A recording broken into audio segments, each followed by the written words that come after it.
Random question na sasagutin ko tungkol sa last pay later, kaya tara, alamin na natin.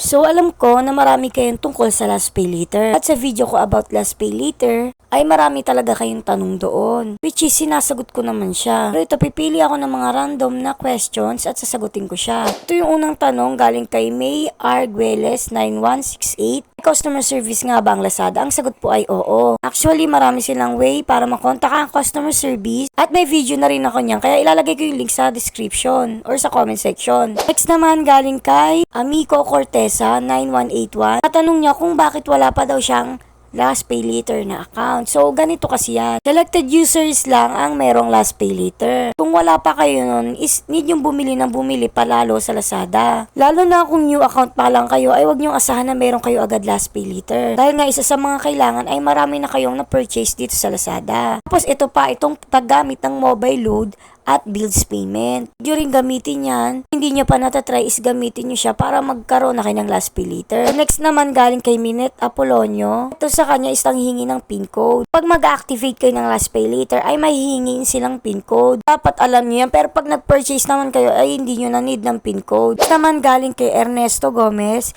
Hello po, may babayaran ba ako pag hindi ginagamit ang last pay later ko? Ang sagot po ay wala. Kung nag-try kayong mag-activate at na-approve naman kayo at nagkaroon na kayo ng credit limit, pwedeng hindi nyo siya gamitin. Wala talaga kayo totally nababayaran doon dahil nga hindi nyo nga siya ginamit. So next galing ka, Diana Ulep, di nga daw ba siya mag-cash in sa Lazada wallet para madagdagan pa yung last pay later? Yung sinasabi ni ma'am is combined payment, kagaya sa Shopee, ay hindi po. Ang combined payment sa Lazada. Pero, ang gagawin niya is, kung magka-cash in siya gamit ang Lazada wallet to last pay later, ay pwede yung basta mataas ang inyong credit limit. Kung hindi, ay hindi nyo rin siya magagamit. Baka maging unsuccessfully pa or ma-frozen ng inyong last pay later. So next naman ay galing ka Erdijan Banjola. Tinatanong niya kung pwede daw muna mag-partially payment sa last pay later. Ang sagot ay oo, pwede mag-partially payment sa last pay later. Pero yun ay within due date lang. Pero kung lagpas na ng due date at gusto nyo pa rin partially payment, ay hindi po pwede yun. Kagaya sa akin, 395 ang bill ko for this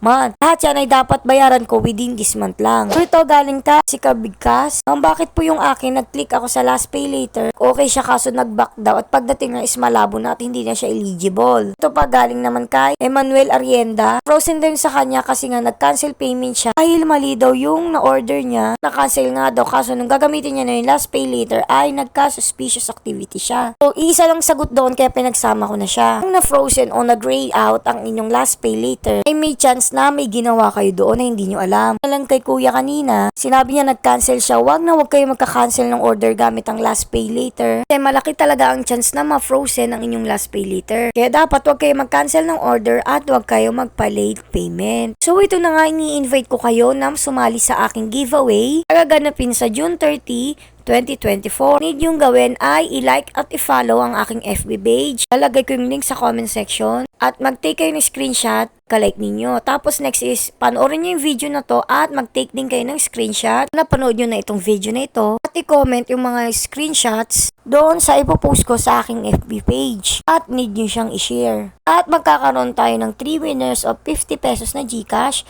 2 winners of 100 pesos na GCash at 1 winner ng 300 pesos na GCash. Kapag decide na kayo at gusto nyo sumali, i-comment nyo lang sa baba ay pa-join. So ayun nga no, sana may natutunan kayo sa video na ito. Kaya thank you for watching.